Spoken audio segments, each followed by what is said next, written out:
Employment اب number game سے آگے بڑھ چکی ہے، اور یہاں بالکل ٹھیک کہا گیا اسٹیج پہ کہ اس وقت دنیا صلاحیت کی دنیا ہے، اسکل بیس اسکولنگ کی دنیا ہے۔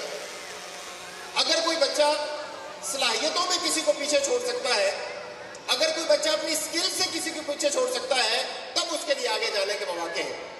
اور ماہرین یہ کہتے ہیں، جن لوگوں کا علم اور تعلیم کے ساتھ گہرا تعلق ہے، ان لوگوں کی یہ رائے ہے کہ کسی بھی بچے کو کانفیڈنٹ نہیں بنایا جا سکتا، کسی بچے کو اچھا کمیونیکیٹر نہیں بنایا جا سکتا، کسی بچے کو پرابلم سالور نہیں بنایا جا سکتا، جب تک کہ ایجوکیشن کی ٹرائیکا مکمل نہ ہو۔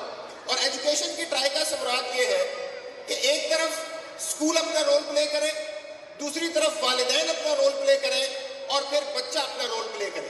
جب تک یہ تینوں اس مثلث کے، اس ٹرائیکا کے تینوں کونوں پہ موجود یہ تینوں لوگ اپنا کام نہیں کرتے، اس وقت بچے کے اندر، اس وقت تک بچے کی تربیت اور بچے کی صلاحیت کی ڈیولپمنٹ کا خواب دیکھنا یہ ناممکن ہے۔ اس لیے اس بات کے اوپر بڑی بحث ہوتی ہے، اس بات کے اوپر نئی نئی تھیوریز پیش کی جاتی ہیں کہ گڈ پیرنٹنگ سے کیا مراد ہے، یہ کیسے ممکن ہو کہ والدین بچے کی تربیت میں اپنا کردار ادا کر سکیں۔ پرائیویٹ اسکولنگ کے آنے سے والدین اپنے بوجھ سے زیادہ آزاد ہوئے، اس اعتبار سے کہ آپ جب تشریف لاتے ہیں پیرنٹ ٹیچر میٹنگ میں، اسکول میں یا ٹیچر کے ساتھ یا پرنسپل کے ساتھ میٹنگ کرتے ہیں، تو عمومی طور پہ والدین یہ کہتے ہیں کہ ہم نے بچے کو اسکول بھیج دیا ہے، ہم نے اس کی فی پے کر دی ہے، ہم نے اس کا یونیفارم کا انتظام کر دیا ہے، ہم نے اس کے لیے بکس کا اور اس کے لیے ٹرانسپورٹ کا بندوبست کر دیا ہے، ہم نے اپنی ذمہ داری ادا کی ہے۔ اب یہ اسکول کی ذمہ داری ہے کہ اسکول اس کی صلاحیت بڑھائے، اسکول اس کو پڑھائے۔ یہ بات شاید کسی ایک اعتبار سے کسی ایک سیگمنٹ میں درست ہو، لیکن تجربہ یہ کہتا ہے، اعداد و شمار یہ کہتے ہیں، ریسرچ یہ کہتی ہے کہ ایسے والدین جن کے بچوں کے ساتھ، اب جو اپنے بچوں کے ساتھ ان کی اسٹڈیز میں مسلسل انوالو ہوتے ہیں، ان کے بچوں کے زندگی میں کامیابی کے چانسز زیادہ ہوتے ہیں۔ اس لیے اگر آپ سمجھتے ہیں کہ آپ کو اپنے بچے کی تربیت کا کرنٹ پاس کرنا ہے، اگر آپ یہ سمجھتے ہیں کہ آپ کو اپنے بچے کو کمپیٹیٹو ایج دینا ہے، تو ضروری ہے کہ آپ اس کی اسٹڈیز میں اس کے ساتھ شامل ہوں۔ اس سے کوئی فرق نہیں پڑتا آپ کم پڑھے لکھے ہیں یا زیادہ پڑھے لکھے ہیں، اس سے کوئی فرق نہیں پڑتا۔ بچے کی زندگی میں جن چیزوں کی بہت اہمیت ہے، ان میں سے ایک اس کی زندگی میں والدین کی شمولیت ہے۔ اور یہ شمولیت کیسے ہو سکتی ہے، میں اگلے 2-4 منٹ میں آپ کو ایک دو باتیں بتا کے، ایک دو ٹپس آپ کو دے کے اس حوالے سے اجازت چاہتا ہوں۔ پہلی بات کی ذہن میں رکھیے، آپ اپنے بچے کو ڈاکٹر بنانا چاہتے ہیں، انجینئر بنانا چاہتے ہیں، اس کو پائلٹ بنانا چاہتے ہیں، اس کو CSP آفیسر بنانا چاہتے ہیں، اس کو کنگ کمیشن افسر بنانا چاہتے ہیں، اچھا بزنس مین بنانا چاہتے ہیں، آپ جو کچھ اس کے متعلق سوچتے ہیں، یہ تب تک ممکن نہیں ہوگا جب تک آپ اس بات کے اوپر عمل نہیں کرتے جو میں آپ کو بتانے لگا ہوں۔ اور وہ بات یہ ہے کہ والدین اپنے بچے کو وقت دیں، والدین اپنے بچے کو وقت دیں۔ اب یہ وقت دینے سے مراد کیا ہے؟ ہم یہ سمجھتے ہیں، والدہ بیٹھی ہوئی ہے یہاں پہ، آپ یہ سمجھیں گی کہ میں صبح فجر سے پہلے اٹھتی ہوں اور عشاء کے بعد سب کے سونے کے بعد سوتی ہوں، تو ظاہر ہے کہ میں اپنے بچوں کو وقت دیتی ہوں۔ وقت دینے سے مراد یہ نہیں ہے، یہ آپ کی ڈیوٹی ہے، یہ آپ کی ذمہ داری ہے، آپ ذمہ داری ادا کرتے ہیں۔ والد یہ سمجھتا ہے کہ میں صبح موسم کی سختی اور گرمی کو برداشت کرتے ہوئے صبح جاتا ہوں اور شام تک کام کرتا ہوں، بزنس کرتا ہوں یا کھیتی باڑی کرتا ہوں، اور اپنے بچوں کے لیے ایک بہتر لائف سٹائل کا بندوبست کرتا ہوں، تو ان کو وقت دیتا ہوں۔ یہ وقت دینا نہیں ہے۔ وقت دینے سے مراد یہ ہے کہ والد اپنا موبائل بند کر کے، اپنے سارے دوست احباب کے رابطوں کو چھوڑ کے، ان سے ٹائم نکال کے آدھا گھنٹہ کم از کم اپنے بچوں کے ساتھ بیٹھے۔ جتنا زیادہ بیٹھ سکتا ہے اتنا زیادہ بہتر ہوگا، اتنے زیادہ وہ برکبار رہے گا۔ لیکن اگر کوئی والد اپنے سارے کام چھوڑ کے اپنے بچوں کے ساتھ آدھا گھنٹہ نہیں بیٹھتا، تو وہ جو مرضی کر لے، اس کے بچے کی زندگی میں کامیابی کے چانسز وہ نہیں ہو سکتے جو وہ چاہتا ہے۔ میں آپ کو اس کا ایک واقعہ سناتا ہوں، یہ بڑا مشہور واقعہ ہے، آپ نے جو سنا ہوگا۔ ایک ٹرینر تھا امریکہ کے اندر، اس نے بعد میں یہ واقعہ خود اپنی کتاب کے اندر لکھا۔ وہ یہ لکھتا ہے کہ میں دنیا کو سمجھاتا تھا، موٹیویٹ کرتا تھا مختلف حوالوں سے، ان کو کام کرنے کے حوالے سے۔ اور ایک دن ایسا ہوا کہ ٹی وی کے اوپر میرا انٹرویو ہو رہا تھا، اور اینکر نے مجھ سے یہ پوچھا کہ آپ 1 گھنٹہ تقریر کرنے کے کتنے پیسے لیتے ہیں؟ میں نے اسے بتایا کتنے پیسے لیتا ہوں، ہم فرض کر لیتے ہیں کہ 50,000 روپے لیتے ہیں۔ وہ کہتا ہے کہ وہ انٹرویو میرا بیٹا بھی دیکھ رہا تھا، میں گھر آیا اور روٹین کے تحت میرے بچے نے میرے سے سلام کیا، ہم نے اکٹھے کھانا کھایا اور پھر اپنے اپنے کمرے میں چلے گئے۔ कुछ दिन गुजरे, मैं अपने बच्चे को जो पॉकेट मनी देता था वो उसे जमा करता रहा, और फिर एक दिन खाने की मेज पे उसने मुझे कहा कि पापा आप 1 घंटे के 50,000 रुपये लेते हैं, मैं ये 50,000 जमा किया मैंने, ये आप मुझसे ले और मुझे आपका 1 घंटा चाहिए। वो कहता है कि मैं जो दुनिया को मोटिवेट करता था, मैं जो दुनिया को समझाता था, मेरे आसान खता हो गए। मैंने ये सोचा कि मैं दुनिया के इतना करीब हूँ और अपने बच्चों से इतना दूर हूँ। बिल्कुल ऐसे ही होता है। हम ये समझते हैं कि हम अपने बच्चों के बहुत करीब हैं, हम दिन में आके उनको मिलते हैं, उनके साथ बातचीत करते हैं, खाना इकट्ठा खाते हैं और फिर सो जाते हैं कि बच्चों को वक्त देना नहीं। वालिद अपने सारे काम छोड़ के अगर बच्चों को वक्त दे जिसमें उसके और बच्चों के अलावा कोई ना हो, वो उनसे पूछे आपका दिन कैसे गुजरा, वो उनसे उनके दोस्तों के मुतालिक पूछे, वो उनसे उनके सब्जेक्ट्स के मुतालिक पूछे, वो उनसे उनके स्कूल के काम के मुतालिक पूछे, वो उनसे पूछे वो किस बात से खुश होते हैं, और फिर वो उनको बातों बातों में अपनी बात बताए। मैं आपको किस स्टेज पे देखना चाहता हूँ, मैं आपको कहाँ पे लेके जाना चाहता हूँ, ये बातें उन्होंने बताए।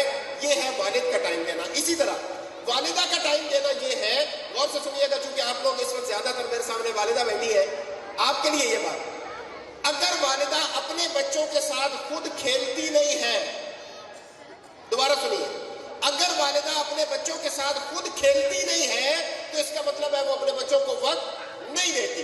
अब आप ये कहेंगे कि सर के बाल सफेद हो गए हैं, सफेद बालों के साथ अब बच्चों के साथ कहाँ खेले। जो वालिदा अपने बच्चों के साथ खुद नहीं खेलती, वो बच्चा कहीं और जाके खेलता है और फिर वो बातें सीख के आता है। अगर वो आपके सामने आके करे तो आप कहते हैं ये कहाँ से सीखा है, इसलिए कि वो जिनके साथ खेलेगा फिर उसे वो सिखाएंगे, इसलिए कि वो जिनकी बातें सुनेगा फिर वो आके रिप्रोड्यूस करेगा, और आप परेशान होंगे कि ये बात इसने कहाँ से सीखी है, ये तो हमारे घर में ये गाली नहीं दी जाती, इस तरह से अब्यूज तो नहीं किया जाता हमारे घर में, इसने ये बात कहाँ से सीखी है। वालिदा को अपने बच्चों, और खुसूसी तौर पे पीजी नर्सरी प्रेप 1 2 3 ये 6 क्लासेस, इन क्लासेस के बच्चों के साथ वालिदा को लाजमन खुद खेलना चाहिए, अपने सारे काम छोड़ के उनको वक्त देना चाहिए, और उस खेल में उनको सिखाना चाहिए स्पोर्ट्समैनशिप, उस खेल में उनको बर्दाश्त करना सिखाना चाहिए, उस खेल में उनके लिए अंदर जीत की लगन पैदा करनी चाहिए और हार बर्दाश्त करने की हिम्मत पैदा करनी चाहिए। उनको वो बात कहनी चाहिए जो आप उनसे कहना चाहते हैं। तो पहला टिप ये है, आप अगर अपने बच्चे को वक्त नहीं देंगे, आपके बच्चे की कामयाबी के चांसेस बहुत कम है, और अगर आप चाहते हैं कि आपका बच्चा बाकी बच्चों से आगे बढ़े, उसको वक्त दीजिए, पहली बात। दूसरी बात ये, ऐसे वालिदैन जिन्होंने घर में अपने बच्चे का कोई टाइम स्केल नहीं बनाया हुआ, कोई स्केड्यूल नहीं बनाया हुआ दिन में। अब देखिए, बच्चे ने मुख्तलिफ काम दिन में करने ही होते हैं, मसलन उसने सुबह उठना है, रात को उसने सोना है, खाना खाना है, उसके बाद उसने इसी तरह स्टडी करनी है, ये वो काम है जो उसने करना ही करना है, टीवी देखना है, खेलना है, ये काम उसने करना ही करना है। अगर आप ये तरतीब बना लें, अगर ऐसा मुमकिन हो कि बच्चे के इन सारे कामों का आपको टाइम फ्रेम बनाए, कोई स्केड्यूल बनाए जिसमें बच्चे के सोने के औकात, उसके जागने का वक्त, उसके खाना खाने का वक्त, उसके खेलने का, उसके टीवी देखने का वक्त ये मेंशन हो, और फिर ये बात बच्चे के मशवरे से आप करें। ये बात बहुत अहम है, इससे ओनरशिप पैदा होती है, इससे बच्चे के अंदर ये एतमाद पैदा होता है कि मेरे मुतालिक मेरे वालिद साहब, मेरी वालिदा जो काम करना चाहते हैं उसके मशवरे में मुझे शरीक करते हैं। सो बच्चे को पास बिठाइए, बच्चे को पास बिठाने के बाद उससे मशवरे के साथ, उससे बातचीत के साथ उसको दलील दे के इस बात के ऊपर लाइए कि हमें कब उठना चाहिए, इसलिए कि उसके लिए 12 घंटे की नींद छोटे बच्चे के लिए ज़रूरी है। जो क्लास 5 का बच्चा है उसके लिए 10 घंटे की नींद ज़रूरी है। स्कूल में टीचर शिकायत करती हैं कि बच्चा स्कूल में आए तो दूसरे पीरियड में उसको भूख लगी होती है। वालिदैन से शिकायत करते हैं कि बच्चा घर से नाश्ता नहीं करके आता। ये जो नाश्ता ना करना, इसके पीछे यही वजह है। वालिदा ये चाहती है कि सोया रहे, जब उठेगा तो मुझे तंग करेगा। तो आप, यानी स्कूल का टाइम अगर 8 बजे है, आपकी ये ख्वाहिश होती है कि ये 7:30 तक सोया रहे, इसलिए कि उठेगा तो शोर करेगा और मुझे तंग करेगा। और जैसे ही वो उठता है, आप उठ के उसे जल्दी जल्दी उसके, वो अभी सोया होता है और आप उसके कपड़े चेंज कर देते हैं और उसको आप बैग उसके हाथ में और उसका लंच बॉक्स उसके हाथ में देकर उसे स्कूल भेज देते हैं। बच्चे को टिप ये कहती है, मेडिकली उसको उठने के कम से कम घंटे से 1.5 घंटे के बाद भूख लगती है। यही बड़े इंसान का मामला है। वो उठेगा, चले फिरेगा, उसको वॉशरूम जाने की जरूरत पेश आएगी, फिर उसके बाद उसे भूख लगेगी। होता यह है कि आप उसे 7:30 बजे उठाते हैं, वो स्कूल में पहुंचता है, सेकंड पीरियड में उसका 1.5 घंटा पूरा होता है, उसे भूख लग जाती है। टीचर पढ़ा रही होती है और वो अपना लंच बॉक्स खोल के उसमें से खा रहा होता है चोरी चोरी, और टीचर कहती है कि इसने पढ़ाई के ऊपर तवज्जो नहीं दी। इसका हल क्या है? इसका हल ये है कि आप बच्चे को स्कूल जाने से कम 2 घंटे पहले उठाइए, ताकि वो उठ जाए, वो चले फिरे, वॉशरूम जाए, वापस आए, जोरों की भूख लगे और पेट भर के नाश्ता करके, खूब टिक के नाश्ता करके वो जाए और फिर स्कूल में जाके इसी तरह अच्छे तरीके से स्टडीज में हिस्सा ले। तो ये जरूरी है कि उसके जागने के औकात और फिर इसी तरह उसके सोने के औकात, और इसमें ये शामिल कीजिए ऐसे वालिदैन जो ये समझते हैं कि उनके बच्चे को खेल की जरूरत नहीं है, गलत समझते हैं। ऐसे वालिदैन जो ये समझते हैं उनके बच्चे ने टीवी नहीं देखना और आप उसको डांट टपट के टीवी से दूर कर लेंगे, गलत समझते हैं। इसको अच्छे तरीके से कवर करने की कोशिश कीजिए, उसको रास्ता दीजिए, उसको अपने काम, उसको अपने पसंद के कार्टून देखने का उसे मौका फराहम कीजिए। सो दिन का एक स्केड्यूल बनाइए जो उसके जागने से शुरू हो और उसके खाने तक, उसके सोने तक सारी चीज़ों का अहाता करता हो, सारी चीज़ों पर मुहित हो। मुझे यकीन है इंशाअल्लाह अज़ीज़ कि इसके नतीजे में एक बहुत ही अच्छा स्केड्यूल जो दिन में गुजरेगा, इसके नतीजे में बच्चे की तरबियत का मरहला तय होगा। आखिरी बात टिप के तौर पे याद रखिए, ऐसे वालिदैन जो अपने बच्चे के स्कूल के साथ राब्ते में नहीं होते, ऐसे वालिदैन की ज़िंदगी में, ऐसे वालिदैन के बच्चों की ज़िंदगी में तरक्की के चांसेस कम होते हैं। इस राब्ते से क्या मुराद है? राब्ते से मुराद ये है कि कम अज़ कम 15 दिन बाद एक दफ़ा बच्चे की टीचर से आके मिलिए। इस मिलने से हरगिज़ मुराद ये नहीं है कि जब आपका दिल करे आप तशरीफ़ ले स्कूल में कॉल कीजिए, बच्चे के टीचर से टाइम लीजिए और उसे आके मिलिए।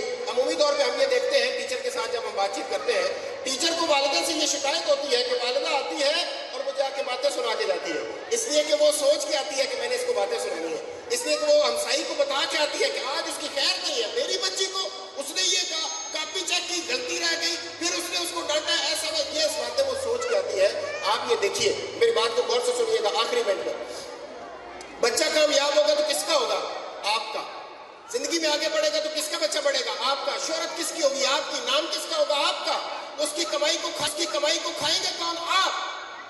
अगर इस काम में आपके साथ कोई तावन कर रहा है, अगर आपकी कोई हेल्प कर रहा है, तो वो आपका दुश्मन है या मोहसिन है? मोहसिन है। तो मोहसिन के साथ ऐसे मिलते हैं, मोहसिन के साथ तो ऐसे मिलते हैं कि कभी आते हुए उनके लिए फूल ले जाइए, उन्हें कहिए टीचर मेरे दिल में आपका एहतराम है, हल जज़ाउल एहसान इल्ला एहसान, एहसान का बदला एहसान के अलावा कुछ नहीं है। उसके लिए गिफ्ट ले आइए, उसे कहिए टीचर आप मेरे साथ मिलकर मेरे बच्चे की कामयाबी के लिए काम कर रही हैं, मेरे दिल में आपकी कदर है, मैं दिल से आपके काम के, आपके इस एहसान का बदला चुकाना चाहती हूँ। मैं कम अज़ कम आपको और कुछ नहीं तो थैंक यू तो बोल सकती हूँ, बजाय इसके हम आके टीचर के ऊपर चढ़ाई करें, टीचर को बातें सुनाएं, स्कूल की मैनेजमेंट को बातें सुनाएं। और यकीन कीजिए जब स्कूल आपको बुलाए तो बच्चा जो आपकी जिंदगी की सबसे कीमती चीज है, सारे कामों को छोड़े और स्कूल तशरीफ ले।